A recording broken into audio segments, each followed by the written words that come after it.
Bonjour, bienvenue sur jean-pierrevillade.com. J'ai le plaisir de vous présenter une nouvelle formation vidéo sur le logiciel EBP Bâtiment Pro V18 2017. L'objectif de cette formation est de bien vous apprendre à créer votre dossier, de bien mettre en place toutes les données de base, à savoir tout ce qui va concerner les clients, les fournisseurs, tout ce qui va être notion d'ouvrage, puisque dans le bâtiment on parle d'ouvrage et non pas d'article. Et à partir de là, nous verrons donc tout ce qui va concerner le circuit des documents de vente et des achats. Nous verrons donc par la suite toutes ces notions de règlement. Et bien sûr, ensuite, nous verrons toute la partie statistique, donc tout ce qui va vous permettre de bien piloter votre activité. Et nous verrons également, puisque c'est un module complémentaire dans EBP Bâtiment Pro V18, et bien effectivement tout le module qui s'appelle maintenance et SAV. Le premier donc tutoriel que je vous propose sur EBP Bâtiment Pro 2017 va concerner donc la création de votre dossier. Lorsque vous lancez donc pour la première fois EBP Bâtiment, vous allez avoir cet écran d'accueil, et c'est grâce à cet écran d'accueil que vous allez pouvoir créer votre dossier en utilisant ici, vous voyez l'option nouvelle base de données. Donc c'est ce que nous allons faire. Voilà, donc là on va se laisser guider par un assistant, donc je fais suivant. Ici donc lorsque vous êtes en monoposte, il faut absolument laisser l'option Microsoft Access, donc là je fais suivant. Ici pareil, il faut laisser par défaut le chemin d'accès qui va créer pour votre nouveau dossier. Je continue, je fais suivant.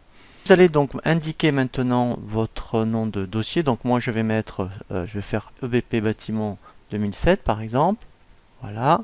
Ensuite je continue, je fais suivant.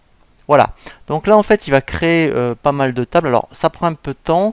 Moi ce que je vais faire pour gagner du temps sur le tutoriel, pardon, je vais les décocher, mais vous, il faut absolument que vous les laissiez cocher. Donc là je fais suivant. Voilà, ici donc c'est vraiment que de l'administratif, donc je vais taper vite fait une adresse. Voilà. Alors, à votre niveau, je vous conseille vraiment de tout mettre, puisqu'après tous ces éléments apparaissent sur les devis et les factures. Donc commercialement, c'est vraiment très intéressant. Donc moi, je fais court pour gagner du temps, je fais suivant. Voilà. Donc là, pareil, il faut absolument que vous indiquiez vos informations donc juridiques. Donc il faudra mettre le SIRET, le code APE, le capital si vous êtes en société commerciale, et le numéro de TVA Intracom si vous êtes soumis à la TVA. Je fais suivant. Voilà, donc là c'est très important, vous pouvez mettre déjà ici votre logo. Donc ici ce qui est intéressant, c'est que si vous avez un logo sur l'ordinateur, donc là je vais aller en chercher un. Voilà, par exemple, je prends ce logo là, c'est un exemple. Voilà, mais au moins après, automatiquement, puisqu'il y a déjà pas mal de documents prévus avec des logos, il va le mettre tout seul. Je fais OK. Ah, donc là, alors après effectivement on peut redimensionner l'image, donc moi je laisse comme ça. Je fais suivant. Et en fait, voilà, vous voyez que la création du dossier là est terminée. Il va même, alors ça c'est intéressant, si vous laissez cette option, au lieu donc de lancer EBP Bâtiment, vous allez avoir, donc on va le voir, directement un raccourci pour votre dossier. Il suffira de cliquer sur le raccourci pour que votre dossier s'ouvre. Je fais terminer. Voilà, et là ça prend un peu de temps, vous voyez, c'est indiqué. Parce qu'en fait il va mettre en place effectivement, comme c'est sous Access, toutes les tables. Vous voyez, il est en train de le faire. Alors moi, vous voyez, c'est relativement court parce que en fait ce qui s'est passé, c'est que comme j'ai décoché toutes les tables, voilà, ça prend pas beaucoup de temps, mais ne soyez pas surpris si vous de votre côté effectivement c'est un peu plus long. Donc là je fais fermer.